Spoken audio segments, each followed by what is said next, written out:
अस्सलाम वालेकुम नाज़रीन, डॉक्टर दानिश रियल फोकस के साथ हाजिर है।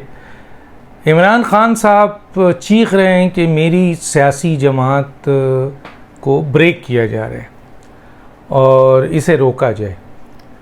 किससे ही मुतालबा कर रहे हैं? किससे मुतालबा कर रहे हैं? हुकूमत से मुतालबा कर रहे हैं, फ़ौज से मुतालबा कर रहे हैं, जुडिशरी से मुतालबा कर रहे हैं। करें, बिल्कुल करने का इख्तियार है, लेकिन उन्होंने ये गौर नहीं किया कि उनकी पार्टी जो इन्होंने ये बनाई थी और ये पार्टी आगे गई और इसमें कई लोग आए और फिर जहांगीर तरीन ने इस पार्टी को इस काबिल किया कि फिर आप वज़ीर आज़म बने और फिर फ़ौज ने आपको इस काबिल किया कि आप वज़ीर आज़म भी बने और फिर इन इत्तेहादियों को मिला के वज़ीर आज़म भी आपको बनाया गया और फिर 3 साल 7 माह आपकी नाअहल तरीन हिकमत अमली, नाअहलियत। मैं कहता हूँ ना कि Imran Khan you have prove that the incompetency, क्योंकि आपने शोर मचाया, दुनिया में शोर मचाया, ये करप्ट है, ये चोर है, ये डाकू है, ये लुटेरा है, और 3 साल 7 माह तक आपने कोई काम नहीं किया आवाम का। हालांकि जो वादे करके आप आए थे, जिस बुनियाद पे लोगों ने आपको सपोर्ट किया था, वो सब का सब ज़मी बोस हो गया और आप लग गए कि इस चोर को पकड़ूंगा, इस डाकू को पकड़ूंगा, इस लुटेरे को पकड़ूंगा, इसको अंदर करूंगा। मैंने अपने वीलॉग में बताया था कि कितने बड़े बड़े तकब्बुराना जुमले थे जो मैंने पिछले वीलॉग में आपको दिया है। अगर आप देखें तो उसमें सब मौजूद है, चाहे वह नवाज़ शरीफ हों या चाहे वह शहबाज शरीफ हों, जरदारी साहब। मैं ये नहीं कहता कि उन्होंने जुर्म नहीं किया, अगर उन्होंने जुर्म किया है तो उनको सज़ा मिलनी चाहिए। लेकिन क्या ये तरीक़ेकार है कि आप अमेरिका जाएँ तो अमेरिकन अहम ऑफिशियल की मीटिंग में आप ये बात करें, आप वहाँ सेमिनार में ये बात करें, आप वहाँ किसी और मकसद के लिए एहतमाम किया हुआ इजलास उसमें ये बात करें, आप चाइना में ये बात करें, आप दुनिया में ये बात करें, ईरान में, तुर्की में, हर जगह ये चोर हैं, ये डाकू हैं, ये लुटेरे हैं। आपने उनको चोर डाकू लुटेरे ये आपने जहन में डाल दिया। भाई होंगे तो पकड़े, अगर ये हैं तो चोर डाकू तो 3 साल 7 माह आप क्या करते रहे? यही तो करते रहे।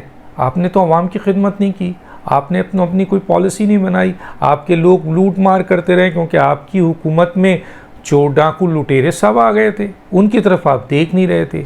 आपको बताया गया कि आपकी मिसेस खुद चोरी और लूट रही हैं ऊपर वहाँ बैठ कर इन लोगों के ज़रिए, तो आपने जिस आदमी ने बताया आपने उसको सैक कर दिया। तो एक तासुर ये दिया आपने कि आप करप्शन के ख़िलाफ़ हैं और आप इन करप्ट लोगों को नहीं छोड़ेंगे, और एक भी करप्ट आदमी को आप साबित नहीं कर सके। शहजाद अकबर को आपने पीछे लगाया, आपने पूरी FIA पीछे लगाई, आपने पूरी नैब पीछे लगाई, लेकिन हासिल क्या हुआ? अदालतों से वो लोग रिलीफ, ठीक है, पकड़े गए, जेल में गए, अजियतें हुई, लेकिन फिर अदालतों से छूटते गए। तो एक भी शख्स किसी को आपने, जिसके ऊपर आपने ये एलिगेशंस लगाया, उसको आपने अदालतों से साबित किया। बड़े बड़े प्रेस कॉन्फ्रेंस शहजाद अकबर करते थे, आप करते थे, आपके लोग करते थे, इन्फॉर्मेशन कि ये इसने इतना गबन कर लिया, इतना हमने अकाउंट पकड़ लिया, इतना हमने पैसे पकड़ लिए, बाहर हम नहीं पकड़ लिए। ये सब आप लोगों के स्टेटमेंट होते थे जो आज भी मीडिया में मौजूद है, हम दिखा सकते हैं उसको। उसका हासिल क्या होता था? अदालतें कहती थी कि नहीं जी, आपके पास जो मवाद है या जो कुछ भी आपने जमा किया और लाएँ दिखाएं, आप देते नहीं थे, वो छूट जाते थे। तो इसको हम बोहतान कहते हैं कि अगर आप किसी के ऊपर इल्ज़ाम लगाएं, संगीन इल्ज़ाम लगाएं। और एक होता है ना कि एज ए प्राइम मिनिस्टर आप कहें कि जनाब जो भी करप्ट आदमी है उसके ख़िलाफ़ कार्रवाई होगी। हमारे मुल्क में अगर करप्शन की है पिछली हुकूमतों के लोगों ने, तो उनके ख़िलाफ़ कार्रवाई होगी, और मैंने ये इख्तियार अपने इदारों को दे दिया है कि वो इनके ख़िलाफ़ बिला खौफ व ख़तर एक्शन ले। ये होता है वज़ीर आज़म का। ये नहीं होता ये ख़ुद वज़ीर आज़म खड़ा होकर धमकियाँ दे रहा हो और ये कह रहा हो तुम मैं माइकल लाल और ये और इस किस्म के अल्फाज, और 3 साल 7 माह तक पूरी दुनिया की ताकत लगाई, सारे काम इधर उधर हो ही नहीं सके। तभी मैं कहता हूँ कि ठीक है जी, करप्शन हुई है, दुनिया में होती है करप्शन, पकड़े भी जाते हैं लोग। इन्होंने करप्शन किया, इनको भी पकड़ना चाहिए। मैं ये नहीं कह रहा कि अगर इन्होंने करप्शन की और आवाम के टैक्स का पैसा इन्होंने अपने मकासद के लिए इस्तेमाल किया और अपने आप को अमीर किया, उम्रा किया, इल्ज़ाम है तो पकड़े। मैं अगर वज़ीर आज़म कल बनूंगा तो मैं सबको पकड़ूंगा, लेकिन जायज़ तरीक़े से, चीखूंगा नहीं, ढोल की तरह दुनिया में चीखूंगा नहीं, चील की तरह दुनिया में चीखूंगा नहीं, चाय चाय चाय चाय चाय चाय काय काय काय काय कौवे की तरह चीखूंगा नहीं, और नीचे बेस में कुछ भी नहीं है। ये नहीं करूँगा। अपने इदारों को खुला छोड़ूंगा कि भाई जो भी है, चाहे वो नवाज़ शरीफ हो, चाहे वो डॉक्टर दानिश हो, चाहे वो इमरान खान हो, चाहे वो आसिफ जरदारी हो, चाहे वो कोई और है, आपने उस बिलावल को जिसकी ज़िंदगी इन चक्करों में गुजरी नहीं, उस पर भी इल्ज़ाम लगा दिया। चलें भाई, कोई बात नहीं, इल्ज़ाम लगाया, साबित तो करें। नहीं साबित हो सका तो पीछे हट जाएँ। देखें, मैंने कहा था कि you have proved that the incompetency is more dangerous than corruption. आपकी नाअहलियत ने आपके 3 साल 7 माह को डुबो दिया, जिसकी बुनियाद पर उस फौज को जो आपको लेके आई, सपोर्ट करती हुई है, उसको आपसे अलग होना पड़ा, क्योंकि उस पर आ रही थी इस सारी की सारी ज़िल्लत और रसवाई का टोकरा उस पर गिर रहा था, तो वो हट गए।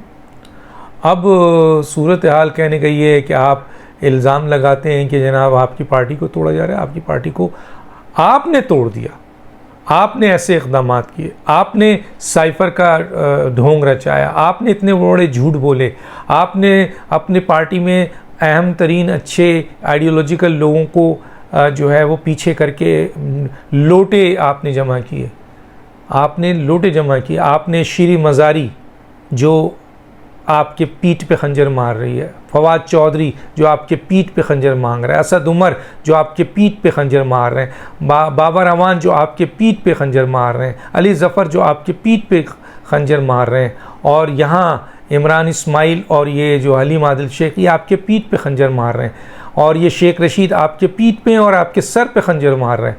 लेकिन सवाल ये है कि यही लोग आपके एडवाइज़र हैं, इन्हीं लोगों ने आपको तबाह किया, और यही लोग आपके लिए अजीम हो गए, और आपके जो अच्छे सुलझे हुए कुर्बानी देने वाले लोग थे और जो फाउंडर्स मेंबर हैं, मैं बहुत से लोगों का, जैसे फौजिया कसूरी को आपने उठा के फेंक दिया, अकबर एस बाबर को आपने उठा के फेंक दिया, नजीब हारून को आपने उठा कर फेंक दिया, तस्लीम जो हैं उनको आपने उठा कर फेंक दिया।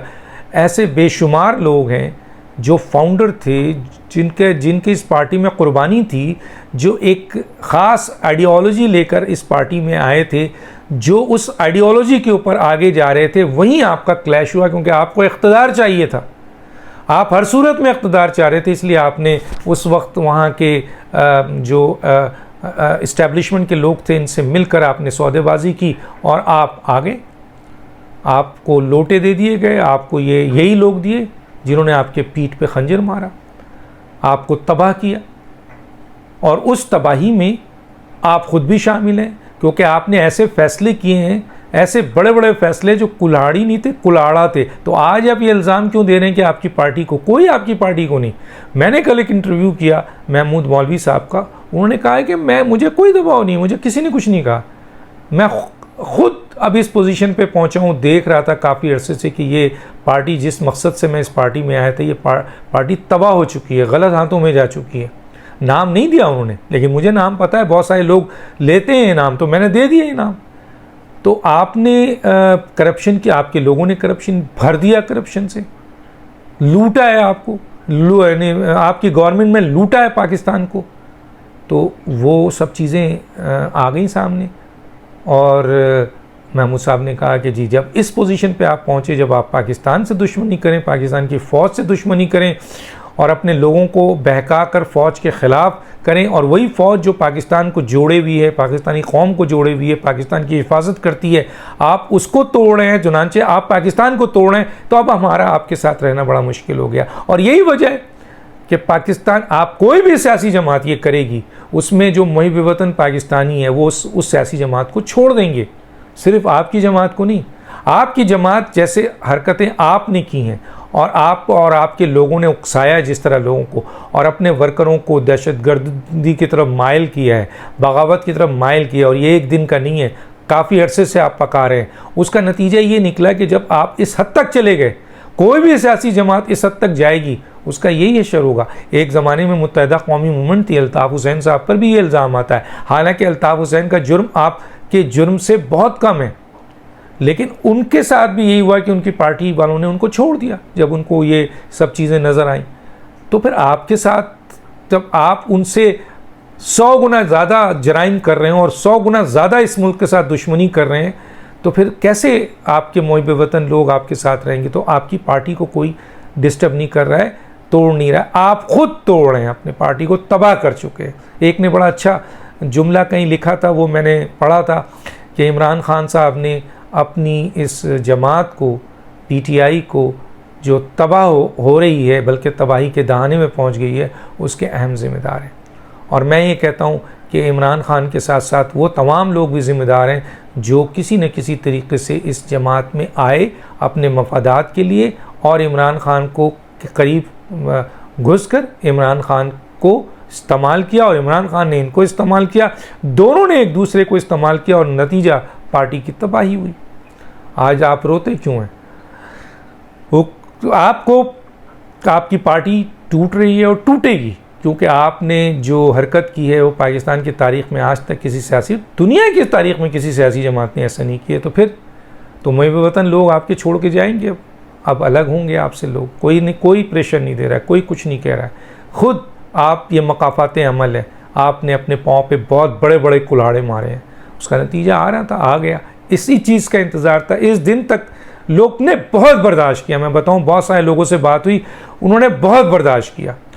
और कुछ लोग अभी भी आपके साथ सिर्फ इस बुनियाद पे हैं कि वो एंटी आसिफ जरदारी, एंटी नवाज शरीफ, नवाज शरीफ के अगेंस्ट और जरदारी के अगेंस्ट में आपके साथ खड़े हो गए। हालांकि वो आपके पॉलिसी, आपकी हिकमत अमली, आपके अमल से, आपकी बातों से, आपके तरीक़ेकार से खुश नहीं हैं।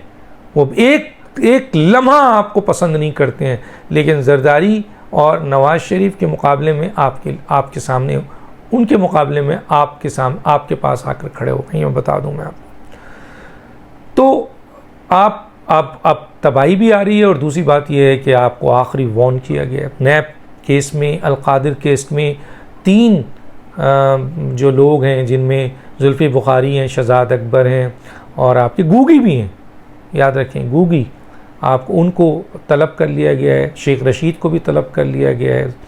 इसी तरीके से आपके शहजाद अकबर को तलब कर लिया गया है। और टाइकॉन को भी सुना है मैंने, एक लैंड टाइकॉन को भी बुला लिया गया। और लैंड टाइकॉन का सुना है कि वो वादा माफ़ गवाह बनने को तैयार हैं। और वो वादा माफ़ गवाह बनते हैं तो फिर और बहुत सारी चीज़ें सामने आ जाएंगी, जो चीज़ें अभी तक छुपी हुई हैं, हाइड है। तो इस वक्त इमरान खान साहब बुरी तरह जकड़ गए नैब केस में, वो और उनकी बेगम। और इतना क्रिस्टल क्लियर है कि ना तो आप सज़ा से बचेंगे, ना आपकी बेगम बचेंगी। और अब आप इस पर पागल हुए हैं और इस पे आपने, अब जाते ही नहीं आप नैब के पास। कल आपने सुप्रीम कोर्ट में कहा था कि जनाब आली मुझसे तो मुझे तो नहीं कहा गया, नैब ने मुझे नहीं बुलाया, नैब ने मुझे ये नहीं किया, नैब एक दफ़ा मुझे नोटिस भेजा। अब तो नैब आपके घर के चक्कर लगा रही है कि भाई मेरा नोटिस रिसीव कर लो, तो आप करते नहीं हैं।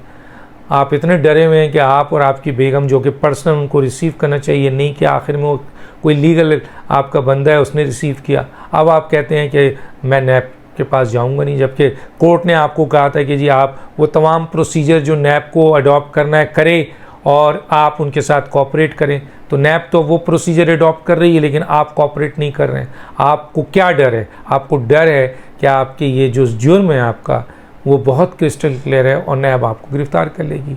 क्योंकि इस दफ़ा जो नैब गिरफ़्तार करेगी वो हड़ंग बड़ंग नहीं, जो जल्दबाजी हुई थी और वो जो हुआ था, जिसका फ़ायदा उठाकर आपके सहूलतकारों ने आपको सपोर्ट दे दी। लेकिन इस दफ़ा नैब आपको जो गिरफ़्तार करेगी वो आपको तमाम प्रोसीजर अडॉप्ट करके गिरफ़्तार करेगी। और इस केस में सॉलिड चीज़ें मौजूद हैं। और अब तो जिन लोगों को बुलाया गया उनमें से आप वादा माफ़ गवाह भी बनने वाले हैं। तो इमरान खान को ये अंदाज़ा है, उनकी मिसेस को अंदाज़ा है कि इस केस में दोनों ये गिरफ़्तार हो सकते हैं। और ये इमरान खान के लिए बहुत है। और इमरान खान को अब आखिरी वार्निंग भी दी गई है, अभी जो जमा पार्क के हवाले से जो 40 दहशतगर्द हैं उसके हवाले से भी। और ये भी दी गई है कि आप कोऑपरेट करना शुरू कर दें, वरना आर्मी एक्ट तैयार है आपके लिए और इससे आप बच नहीं सकते। किसी ने ये भी कहा है कि इमरान खान ने ऑप्शन मांगा है कि जी मैं अगर इस मुल्क से निकल जाऊँ तो मुझ पे ये सारी चीज़ें ख़त्म हो जाएंगी। अब इमरान खान साहब, किसी ज़राए से मुझे ये ख़बर मिली है, मुझे इसके बारे में सिर्फ इतना पता है कि यकीनन अगर इमरान खान को ये ऑप्शन दिया जाएगा कि आपको अब आर्मी एक्ट के तहत गिरफ़्तार किया जाएगा और केस चलेगा और ये आपके सहूलतकार जितने बड़े सहूलतकार हैं कोई कुछ नहीं कर सकेंगे, तो इमरान खान साहब उस ऑप्शन पे कि मुझे इस मुल्क से बाहर भेज दो, अपनी बेगम के साथ चले जाएंगे। डॉक्टर दानिश को इजाज़त दीजिए। अल्लाह हाफ़िज़।